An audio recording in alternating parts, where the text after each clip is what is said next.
ठेकेदाराचा वाढदिवस करणाऱ्या अभियंत्याचा शासकीय कार्यालयात ठेकेदाराचा वाढदिवस करणाऱ्या अभियंत्याचा अरे आवाज कुणाचा? शेतकरी हिताचा छत्रपती शिवाजी महाराज की जय, जय भवानी, जय शिवाजी।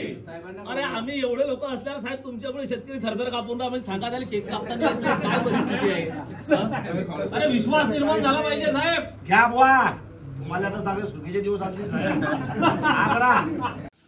आज शिवसेनेतर्फे आंदोलन करण्यात आलं, काय सांगाल याबद्दल? ठराविक लोकांचा, ठराविक ठेकेदारांचा ज्या दिवसापासून एक्झिक्युटिव्ह चव्हाण साहेब आले त्या दिवसापासून शेतकऱ्यांच्या हिताचा किंवा कंझ्युमरच्या हिताचा कोणताही काम किंवा कोणताही निर्णय घेतला जात नाही। ठराविक ठेकेदार तो कोणताही असो, इथलं 90% काम फक्त ठेकेदाराले ध्यानात घेऊन किंवा त्याच्या सवलतीनं त्याच्या फायद्यासाठी कसं केलं जाईल त्या पद्धतीने ऑफिसचं कामकाज चालू आहे। ज्या काही शेतकऱ्यांच्या समस्या असतील, कंझ्युमरच्या समस्या असतील, त्या समस्याकडे लक्ष न देताना, ते न सोडवताना फक्त स्वहिताचे, आर्थिक हिताचे कसे काम केले जाईल किंवा कसं त्याच्यातून आपलं आर्थिक हित जोपासलं जाईल त्या संदर्भातलं काम या MSCBच्या ऑफिसमधून आणि विशेष म्हणजे एक्झिक्युटिव्ह इंजिनियर चव्हाण साहेबांच्या माध्यमातून त्या पद्धतीने होत आहे। त्यासाठी आज त्यांना शेतकऱ्याचा वाढदिवस आम्ही या ऑफिसमध्ये साजरा केला। जोपर्यंत त्यांचं निलंबन होणार नाही किंवा त्यांच्यावर कारवाई होणार नाही त्या आजपासून प्रत्येक दिवशी प्रत्येक शेतकऱ्याचा वाढदिवस त्यांच्या दालनामध्ये साजरा केला जाईल। या शांततेच्या माध्यमातून शिवसेना आंदोलन करत आहे। पुढे चालून जर कधी त्यांच्यावर कोणती कारवाई झाली नाही तर शिवसेनाच्या बाळासाहेबांच्या स्टाईलने आंदोलन शिवसेना त्या पद्धतीने पुढच्या येणाऱ्या काळामध्ये उभं करेल। ठेकेदाराचा वाढदिवस साजरा आपल्या कार्यालयात झाला, आपल्या समक्ष झाला, याबद्दल आज शिवसेनेनं आंदोलन केलं, याबद्दल काय सांगा? ते ठेकेदार स्वतःच केक घेऊन आले होते 19 तारखेला आणि त्यांनी कापून 2 मिनिटांमध्ये परत गेले। त्यामुळे ती माझ्याकडून चूक झालेली आहे, मी मान्य करतोय आणि यापुढे अशी चूक होणार नाही। आणि शिवसेनेकडून जे या व्यतिरिक्त ज्या काही मुद्द्यावर चर्चा झालेली आहे त्यावर तोडगा काढून सर्व शेतकऱ्यांचे कामं वेळेत आणि चांगल्या प्रकारचे केले जातील याची मी ग्वाही देतो। मुक्ताई वार्ता न्यूज चॅनलमध्ये आपले हार्दिक स्वागत आहे। MSCB कार्यालयात ठेकेदाराचा वाढदिवस निषेधार्थ मुक्ताईनगर शिवसेनेचे प्रतिकात्मक आंदोलन। मुक्ताईनगर येथील महावितरण कार्यालयात दैनंदिन समस्या घेऊन आलेल्या शेतकरी व नागरिकांना ताटकळत ठेवत कार्यकारी अभियंत्याच्या दालनात सदरील अधिकाऱ्यांच्या उपस्थितीत ठेकेदाराचा वाढदिवस केक कापून साजरा करण्यात आला होता। ही बाब अतिशय निंदनीय व संतापजनक असून शासकीय अधिकारी असतील किंवा कार्यालय शासनाने लावून दिलेल्या नियमांची पायमल्ली आहे असा आरोप करत जोपर्यंत संबंधित कार्यकारी अभियंता व ठेकेदार यांच्यावर कारवाई होत नाही तोपर्यंत दररोज महावितरण कार्यालयात शेतकऱ्यांचा वाढदिवस शिवसेनेतर्फे साजरा करण्याचे आंदोलन सत्र सुरू झाले असून आज दिनांक 25 ऑगस्ट 2025 रोजी पहिल्याच दिवशी अभियंत्याच्या दालनात घटनेच्या निषेधार्थ शेतकऱ्यांचा वाढदिवस केक कापून साजरा करण्यात आला। ठेकेदाराला आपण अशा पद्धतीचं ट्रीटमेंट द्यायची आणि शेतकऱ्यांवर अन्याय करायचं, शेतकऱ्यांची कामं करायची, त्याच्यामुळे पैसे घ्यायचे, त्यांची जी लिगली कामं ते करायची नाही, त्याच्यामुळे पैसे घ्यायचे, हे चुकीचं आहे। हे आम्ही आता शिवसेना स्टँडनं शांततेच्या लोकशाही मार्गाने आम्ही आंदोलन करतोय। पण उद्या जर हे आंदोलन चिघळलं तर कुठल्याही थराला जाऊ शकतो आणि परिणामाची चिंता करत नाही आम्ही कोणत्याच। म्हणून ते झालं त्याच्याबद्दल मी अगोदरच भावना मेसेज करून सांगितलं होतं चुकलेलं आहे, याच्यापुढे असे काय होणार नाही, आपण त्याची काळजी घेऊ आणि कुठल्याही शेतकऱ्यावर कुठल्याही प्रकारचा अन्याय होणार नाही किंवा त्यांच्याकडून कसल्याही प्रकारची आपण जसं म्हणतो तसं ह्या कार्यालयाकडून काही होणार नाही। बरं, दुसरं असं आहे की तुम्ही इथे फिल्टरचं ऑफिस होतं, हां, सारवड्याला नेण्याचं कारण काय? हो, इथं बांधकाम चालू होतं आणि पावसाळ्यात सगळं गळत होतं आणि थोडं रिस्की पण झालं होतं। परत येणार का इकडे? हां, टेम्पररी हलवलेलं विषय असा आहे की ज्या दिवसापासून सर्व तुमचे अधिकारी वर्ग बदलला त्या दिवसापासून MSCBची काम करायची पद्धत 100% बदलली, बरोबर आहे? दादांनी तुम्हाला परवा दिवशी फोन केला, काल दादा पुऱ्याचा ट्रान्सफॉर्मर WDP उडाला, काल रात्री उडाला, रात्री उडाला, रात्री ते अंधारात राहिले, परवा रात्री, परवा दिवसभर बी काहीच दखल घेतली नाही MSCBनं, बरोबर. मी तुमच्या अधिकाऱ्यांना फोन केला, त्यांनी सांगितलं की ज्या एजन्सीतले काम दिलंय ते फोनच उचलत नाही. समजा गावठाणचा जो कस्टमर आपल्याला दर महिन्याला पैसे पे करतो त्याचा ट्रान्सफॉर्मर जळाला, रातभर ते गाव अंधारात राहिलं, दुसऱ्या दिवशी काही दखल घेतल्या नाही. तुम्हाला फेल्युअर रिपोर्ट साहेबांनी तुमच्या फेल्युअर रिपोर्ट टाकला नाही, फक्त कॉल केला होता की फेल्युअर रिपोर्ट येत नाही. कॉल ठीक आहे, त्यांचा कॉल आला तरी मग तो ट्रान्सफॉर्मर बसायला पाहिजे होता. ज्यावेळेस मी तुमच्याशी बोललो संध्याकाळी त्यावेळेस रात्री तो अंधारात ट्रान्सफॉर्मर बसवला गेला. मग समजा गावठाणच्या संदर्भात जर आता तर फेल्युअर ट्रान्सफॉर्मर नाही आहे, तर सध्या जर अशी परिस्थिती आहे तर तालुक्यामध्ये सर 40 ट्रान्सफॉर्मर फेल्युअर असतात. एक त्या पुऱ्या भागातून 10 ट्रान्सफॉर्मर वेटिंग मध्ये असतात. आज जर तुमची अशी परिस्थिती आहे ना, आजच जर हे होत नाहीये ते बी गावठाणच्या संदर्भात, म्हणजे ज्यावेळेस शेतीचं ट्रान्सफॉर्मर ऑक्टोबरमध्ये मी आता एक तास तर त्यावेळेस काय होणार, काय नियोजन आहे त्या संदर्भात. मी तुम्हाला सर्व विषय त्या दिवशी PA आले होते भाऊंचे, मी तुमच्याजवळ सर्व बसून ते सर्व बोललो. काय तुमचा कॉल नाही आला, काय नाही, डबल काही बोलले नाही, काही त्याच्याविषयी चौकशी झाली नाही. जे काम बंद होतं ते बी काम तसंच बंद आहे, काही त्याच्याविषयी बी तुम्ही सांगलं नाही. म्हणजे मग जर कधी समजा आमदार साहेबांचे PA, लोकप्रतिनिधीचा PA पण तुमच्या जो त्या संदर्भात बोलत असेल, शिवसेनेचा तालुका म्हणून बोलत असेल, तरी जर तुम्ही त्या गोष्टीला काही घेत नसाल आणि जर तुम्ही असं आहे की जर गावठाणचे ट्रान्सफॉर्मर जळाल्यावर जर तो 48 घंट्यात जर त्याची दखल घेतल्या जात नसेल तर मग असं कसं काय झालं. ट्रान्सफॉर्मर होता भाऊ आपल्याकडे, ट्रान्सफॉर्मर होता, मग एजन्सीचं काम नाही काय,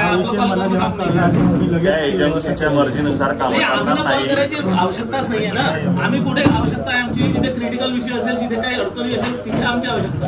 पण मग आपण जर नियमात धरून जर काम करतो, मागच्या वेळेस मी बसलो, शुक्ला सरांनी मला सांगितलं नाही ते नियमात काम होते. नियमात जर काम होते तर मग पहिल्या दिवसाचा जळालेला ट्रान्सफॉर्मर दुसऱ्या दिवशी 10 वाजेपर्यंत बसायला पाहिजे होता, रात्री नाही बसला तर तो पहिल्या दिवसाचा ट्रान्सफॉर्मर जळालेला, दुसऱ्या दिवशी त्याची काही दखल घेतल्या जात नाही, फेल्युअर रिपोर्ट येत नाही, तोंडी फक्त कॉलवर आपल्याला रिपोर्ट दिला जाते.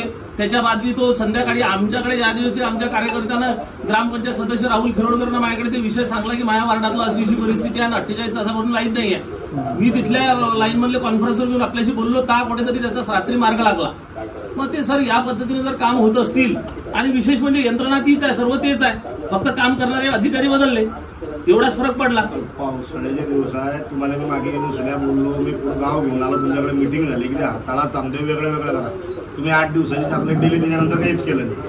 बरं आता मी 10 वेळा लाईट जाते, तुम्हाला फोन करा, तुम्ही फोन घेते, तुमचा पर्सनल नंबर नाही हो, मी तुम्हाला 8-10 फोन केले, तुम्ही किंवा अजय गाव फोन घेता. तुम्ही मागे 8 दिवसाचं किंवा 8 दिवस मला द्या, तुम्ही काय बोलले 8 दिवस द्या, त्या गोष्टीला 3 महिने झाले, अजून मी दिवस कारवाई शून्य. रात्री 1 वाजता 2-4 ठेकेदाराचे वाढदिवस पावसाळ्याचे दिवस आहे, तुम्ही तुमच्या हाफीतले वाढदिवस साजरे करताय. एक खांदी तो भत्ता अधिकारी तो आमच्या विरोधामध्ये निवडणुकीमध्ये एखाद्या राजकीय पक्षाचे पैसे वाटत असेल, प्रचार करत असेल, त्याच्यात तुम्ही वाढदिवस करता, म्हणजे तुम्ही त्या पक्षाचे कार्यकर्ते आहे काय असं समजलं पाहिजे. त्याच्यात तुमची काही सेटलमेंट आहे की तुम्हाला काही मुद्दा काय आहे माहितीये का, तुम्ही ज्या वेळेस पासून आले त्या दिवसपासून शेतकऱ्यांसाठी MSCBनं काम करायला पाहिजे. ठीक आहे, कॉन्ट्रॅक्टरचं जर काही काम असेल तो आला भेटला, त्याच्या संदर्भातला काही मुद्दा नाही, पण 90% काम फक्त शेतकरी सोडून फक्त एक एजन्सी नेमलेली तुम्हाला फोन करतो एका ट्रान्सफॉर्मरसाठी शेतकऱ्याच्या, तर त्याला किमान 1 दिवस 2 दिवस लागतो.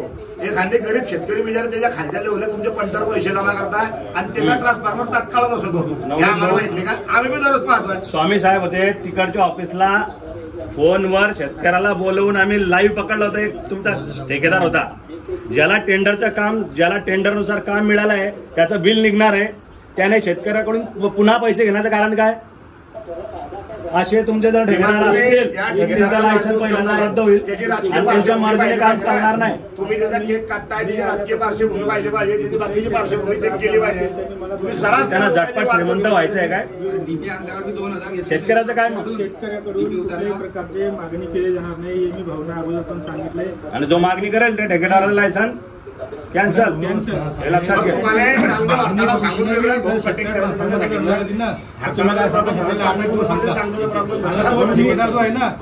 एका दिवसात ट्रान्सफॉर्मर बदलून देतो भाऊ मी, आणि तुमची अटकाय राहते की 2 बिलं भरणेच पडतील, तेव्हा भेटेल. आणि दुसरी गोष्ट, असो काही असो, तुम्ही टेंडर दिलाय, शेतकरी ठेकेदाराशी बोलणार नाही, त्याची वरवाढ करणार नाही. कामच नाही, शेतकरी एजन्सीचं काम आहे नियमितपणे तिथे जाणे, जागा शोधणे, कोण आहे दूर आहे रस्त्यापासून, मागे इकडे तिकडे टाइमपास चालणार नाही. पाहू मग तुमचं मध्ये आहे असं आहे, एजन्सीने नेमून दिलेलं काम नियमितपणे जाऊन करायचं तिथे. शेतकऱ्याला धमक्या द्यायच्या नाही, शेतकऱ्याला नीट वागायचं. पहिले शेतकरी प्राधान्य, पप्प्याच्या पाण्याला प्राधान्य. ज्या दिवसपासून पूर्ण यंत्रणेचे तुमचे अधिकारी बदलले, यंत्रणा काहीच बदलली नाही. तेच लेबर, तेच कॉन्ट्रॅक्टर आहे, सर्व काही तेच आहे. पण यंत्रणा बदलली. शेतकऱ्याकडे लक्ष द्यायचं पूर्ण बदलून गेलं. शेतकरी जर आला त्याला सांगलं जाते नियम अट ते असं आहे ते तसं आहे. म्हणजे मला स्वतःला सांगलं गेलं, शुक्ला सरांनी सांगितलं की केबलच्या संदर्भात सांगत नको, आम्ही त्यांना फोटो टाकले काय चिटकतील मरतील लोक. पण तुमच्याकडे त्याच्या संदर्भात प्रावधान नाही आहे का काही पैशाचं? मग आता मला डायरेक्ट शुक्ला सरांनी लावा फोन, सांगलं की नाही की तुम्ही केबलच्या संदर्भात आम्हाला सांगत नको जा म्हणून. एखाद दुसरी सांगा. बाकी समजा ट्रान्सफॉर्मरची केबल जळाली, ट्रान्सफॉर्मरची केबल जळाली किंवा केबल खराब झाली एकदम, ती कोण खराब दुरुस्त करून देणार आहे? बसून कोण देणार आहे ती? मग ती आम्हाला कसं काय सांगलं जाते असं की ते आम्हाला त्याच्या संदर्भात सांगू नका म्हणून? लावा तुम्ही फोन. तसं सांगलं गेलं की नाही आम्हाला की त्या संदर्भात सांगू नका, तुम्ही फोन लावून विचारू शकता ना. जर परिस्थिती प्रत्येक गावची असेल तर तुम्ही असं कसं काय आम्हाला सांगू शकता?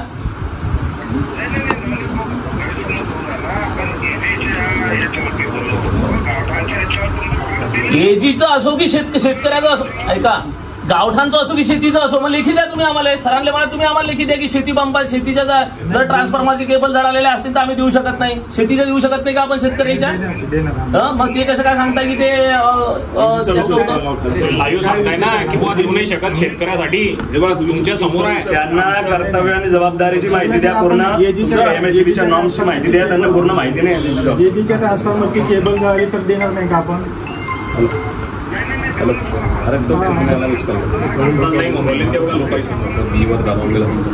नाही, तुम्ही स्पष्ट शब्दात सांगितलं शुक्ला सर मला की ते केबल दिल्या जाणार नाहीत म्हणून, तर तुम्ही त्या संदर्भामध्ये आम्हाला सांगत नका जा. तुम्ही बोलले ना सर फेस टू फेस माझ्याजवळ. वाढदिवस साजरा करशील का रे भाऊ? गैरसमज तुम्ही करून घेऊन राहिले. फक्त नाही ते व्यवस्था केल्याच्या बाद मध्ये तुम्ही ना आपण ज्या दिवशी बसलो समोर त्या दिवशी तुम्ही मला सांगितलं की शेती पंपाच्या केबलच्या संदर्भामध्ये तुम्ही आम्हाला सांगत नका जा, त्या केबल आम्ही तुम्हाला देऊ शकणार नाही, हे तुम्ही बोलले की नाही माझ्याशी?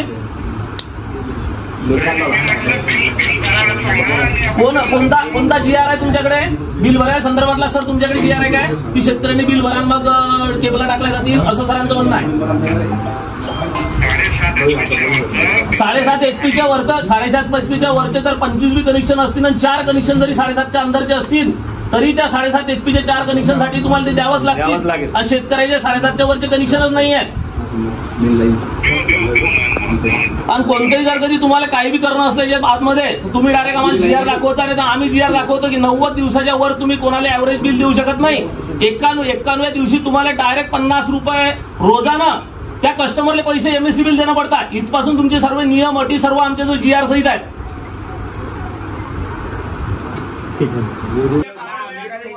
वाढदिवस करणाऱ्या अभियंत्याचा